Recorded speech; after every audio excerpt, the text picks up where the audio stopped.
El camino del artista, Julia Cameron. Las herramientas básicas, parte 1. Las dos herramientas fundamentales para la recuperación de la creatividad son las páginas matutinas y la cita con el artista. Un despertar duradero a la creatividad requiere un uso constante de ambas. Prefiero presentarlas cuanto antes y describirlas con la precisión suficiente como para responder a la mayoría de tus preguntas. Este capítulo pretende explicar estas herramientas con detenimiento y en profundidad. Te pido que lo leas con atención y que empieces a emplear de inmediato ambas herramientas. Las páginas matutinas. Lo primero que necesitas para rescatar tu creatividad es saber dónde encontrarla. Te insto a que lo hagas a través de un proceso que aparentemente no conduce a nada y que yo denomino las páginas matutinas. Escribirás esas páginas cada día durante todas las semanas del curso y, según espero, mucho tiempo después. Yo llevo con ellas una década. Tengo alumnos que dejarían de respirar antes de abandonarlas. Ginny, guionista y productora, atribuye a las páginas matutinas la inspiración para sus recientes guiones y la visión para planificar sus programas. Me he vuelto supersticiosa al respecto, confiesa. Cuando estaba editando mi último programa, me levantaba a las 5 de la mañana para poder escribirlas antes de ir a trabajar. Pero, ¿qué son las páginas matutinas? Son simplemente 3 páginas manuscritas de estricto flujo de conciencia. Por ejemplo, Dios mío, he amanecido de nuevo. No tengo nada que contar, nada que decir. Tengo que lavar las cortinas. Recogí ayer la ropa de la tintorería. Bla, bla, bla, bla, bla, bla, bla. Podríamos llamarlo sin mucha pomposidad desaguar el cerebro, pues esa es una de sus principales funciones. Las páginas matutinas no pueden hacerse mal. Estas divagaciones diarias no pretenden ser arte, ni siquiera escritura en un sentido literario. Quiero dejar esto muy claro para tranquilizar a quienes trabajan con este libro, pero no son escritores. La escritura no es sino una herramienta más. Las páginas están concebidas para que nos familiaricemos simplemente con el acto de mover la mano a través del papel y volcar en él todo aquello que te pasa por la cabeza, sea lo que sea. Incluiremos todo, por nimio, tonto, estúpido o raro que pueda parecer. Las páginas matutinas no tienen por qué tener un tono brillante, aunque a veces resulte que lo tienen. La mayor parte de las veces no lo tendrán, pero solo lo vas a saber tú porque a nadie le está permitido leer tus páginas matutinas excepto a ti. Tampoco tú debes volver a leerlas durante las siguientes 8 semanas, más o menos. Solo tienes que escribir 3 páginas y guardarlas en un sobre o escribirlas en un cuaderno que no volverás a hojear. Solo tienes que escribir 3 páginas y 3 páginas más el día siguiente. 30 de septiembre de 1991. Este fin de semana, Doménica y yo fuimos al Río Grande y a Pot Creek a buscar insectos para su clase de biología. Cazamos lavanderas y mariposas. Fabriqué un cazamariposas rojo que funcionó bastante bien, aunque las libélulas se nos escapaban para gran disgusto nuestro. No conseguimos atrapar a la tarántula que se paseaba por el sendero que hay junto a nuestra casa. Disfrutamos localizándola simplemente. Aunque algunas veces resulten coloristas, con frecuencia las páginas matutinas son negativas, fragmentarias, autocompasivas, repetitivas, forzadas, infantiles, malhumoradas, sosas y hasta ridículas. No importa. 2 de octubre de 1991. Me levanté y me dolía la cabeza. Me tomé una aspirina y me siento un poco mejor, aunque estoy todavía un poco temblorosa. Quizás sí que me vaya cogido esa gripe. Ya casi he terminado de deshacer todas las cajas y aún no ha aparecido la tetera de Laura. ¿Cuánto la echo de menos? ¡Qué dolor! Todos aquellos enfados, quejas, miserias que vuelcas al papel por las mañanas son precisamente las cosas que se interponen entre tú y tu creatividad. Las preocupaciones del trabajo, la tintorería, la abolladura del coche, la extrañeza en la mirada de tu amante, el coronavirus, todo esto es lo que aturde a nuestro subconsciente y perturba nuestros días. Apúntalo. Las páginas matutinas son la principal herramienta para la recuperación de la creatividad. Como artistas bloqueados, solemos criticarnos de manera despiadada, y aunque el resto del mundo nos vea como artistas realizados, nosotros sentimos que no hacemos lo suficiente y que lo que hacemos nunca está bien. Somos víctimas de nuestro propio yo perfeccionista, de un crítico interiorizado, eterno y canalla, el censor, que se aloja en la parte izquierda de nuestro cerebro y no para de lanzar un constante flujo de puntualizaciones que aparecen disfrazadas de verdades. El censor nos dice cosas tan maravillosas como: ¿a eso le llamas tú escribir? Parece una broma. Si ni siquiera sabes apuntar. Y si te trabas. Y si no lo has conseguido hasta ahora, no lo lograrás jamás. Ni siquiera sabes escribir sin faltas de ortografía, fíjate. ¿De dónde te has sacado que eres creador o creadora? ¡Ja! Y así una y otra vez. Márcate esta regla. Recuerda siempre que las opiniones negativas de tu censor no son la verdad. Esto hay que practicarlo. Si vas todos los días directamente de la cama a la página, aprenderás a evitar a tu censor. Ni hay una forma incorrecta de escribir las páginas matutinas, ni cuenta la opinión del censor. Deja que él siga con su palabrería, que lo hará, y que tu mano corra por la página.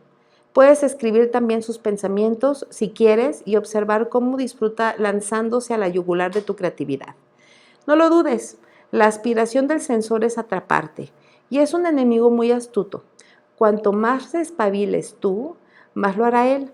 Así que has escrito una única obra de teatro, ¿no? Te diría tu censor. Pues eso es todo. Así que has dibujado tu primer boceto. Ah, mira qué lindo. No es precisamente un Picasso, ¿eh? Te comentará. Piensa que tu censor es como una serpiente de dibujos animados que se desliza por el edén de tu creatividad bisbiciando maldades para desmoralizarte. Si no te gusta la idea de imaginar una serpiente, bueno, pues busca otra caricatura para tu censor, por ejemplo el tiburón de Jaws, y táchalo. Ponlo donde sueles escribir o pegado dentro de tu cuaderno. Solo identificando al censor con el nimio y sibilino personaje que es, lograrás despojarlo de buena parte del poder que ejerce sobre ti y sobre tu creatividad. Más de un alumno ha colgado una foto poco favorecedora de su padre o de su madre, el que haya sido responsable de introducir al censor en su psique, y lo ha denominado censor. El objetivo es dejar de escuchar la voz del censor como si fuera la de la razón y aprender a oírla como el mecanismo represor que en realidad es. Las páginas matutinas te ayudarán a ello. Las páginas matutinas son innegociables. Jamás te las saltarás o las reducirás, independientemente de tu estado de ánimo o de las cosas desagradables que te diga tu censor. Siempre pensamos que debemos tener el humor adecuado para escribir, pero no es así. Las páginas matutinas te demostrarán que tu estado de ánimo no importa. Algunos de los mejores trabajos surgen justo en esos días en los que piensas que todo lo que haces es una porquería. Con las páginas matutinas dejarás de juzgarte y te pondrás a escribir. No importa si estás cansado, refunfuñón, distraído o estresado. Tu artista es un niño y necesita alimentarse. Las páginas matutinas serán el alimento de tu niño artista, así que escríbelas. 3 páginas sobre cualquier cosa que se te pase por la cabeza. Eso es todo lo que tienes que hacer. Si no sabes qué escribir, entonces escribe: no sé qué escribir. Hazlo hasta que hayas llenado tus 3 páginas. Haz lo que sea para llenar esas 3 páginas. Cuando la gente me pregunta, ¿por qué hay que escribir las páginas matutinas? Yo bromeo para llegar al otro lado. Piensan que no hablo en serio, pero sí, las páginas matutinas nos llevan al otro lado de nuestros miedos, de nuestra negatividad, de nuestros altibajos. Sobre todo nos alejan de nuestro censor, Más allá de su charlatanería, encontraremos el sosiego de nuestro equilibrio, el lugar donde se oye una voz clara y suave que reconocemos de inmediato como la de nuestro creador y como propia. Conviene en este punto distinguir entre el cerebro lógico y el cerebro artístico. En Occidente preferimos el cerebro lógico, que establece categorías. Es un cerebro que piensa de forma ordenada, lineal, que percibe al mundo de acuerdo con categorías conocidas. Un caballo será el resultado de una cierta combinación entre determinadas partes de animales que componen un caballo. Un bosque en otoño se concibe como una serie de colores que componen un bosque en otoño. El cerebro mira un bosque en otoño y registra rojo, naranja, amarillo, verde, dorado y listo. El cerebro lógico ha sido y sigue siendo nuestro cerebro de supervivencia.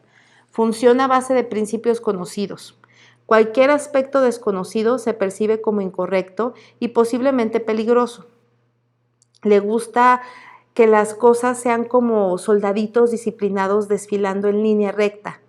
Es el cerebro al que solemos escuchar, en especial cuando nos decimos que debemos ser sensatos. El cerebro lógico es nuestro sensor. Esa voz en off que reconsidera y se arrepiente una y otra vez ante algo original, como puede ser una frase o un boceto o un modelo de negocio nuevo o una idea para poder generar flujo ahora que estamos en tiempos que necesitamos movernos en una situación totalmente adversa, te va a decir: ¿qué estás haciendo? Ni sabes qué hacer, estás mal. ¿Qué narices es eso? El cerebro artístico es nuestro inventor, nuestro niño, nuestro científico loco particular. Ese que nos dice: vaya, está genial. Relaciona cosas dispares, por ejemplo, un barco puede ser lo mismo que una ola y está lo mismo que un caminante. Identifica un coche de carreras con un animal salvaje. El lobo negro nos empujó aullando hasta aquel bar de carretera. El cerebro artístico es nuestro cerebro creativo holístico. Inventa patrones y descubre matices. Ve un bosque en otoño y piensa: ¡qué precioso ramillete! La piel de la tierra es una majestuosa alfombra de oro. Porque el cerebro artístico realiza asociaciones libres y es espontáneo, establece nuevas conexiones, combina distintas imágenes para invocar nuevos significados. Es el responsable de hallazgos tales como que en la mitología escandinava se llame caballo de olas a un barco o que el personaje de la Guerra de las Galaxias tenga por nombre Skywalker. ¿Por qué hablamos ahora del cerebro lógico y del cerebro artístico? Porque las páginas matutinas mandan al cerebro lógico al banquillo para que juegue el cerebro artístico. El sensor es un residuo de nuestro cerebro de supervivencia al que se encargó de que decidiéramos entre permanecer a salvo en la selva o aventurarnos hacia el prado. Nuestro sensor examina el prado de nuestra creatividad para detectar si hay bestias peligrosas. Y cualquier pensamiento inédito puede parecer peligroso a nuestro sensor. Solo le gustan las frases, cuadros, esculturas o fotografías que ha visto muchas veces con anterioridad. Fases seguras, nada nuevo. Nada de improvisaciones, de experimentos, de garabatos, de apuntes. Haz caso a tu sensor y te dirá que todo lo nuevo es erróneo, es nocivo, es terrible. Hasta aquí vamos a dejar la parte 1. Te veo en la parte 2 de la explicación de las páginas matutinas.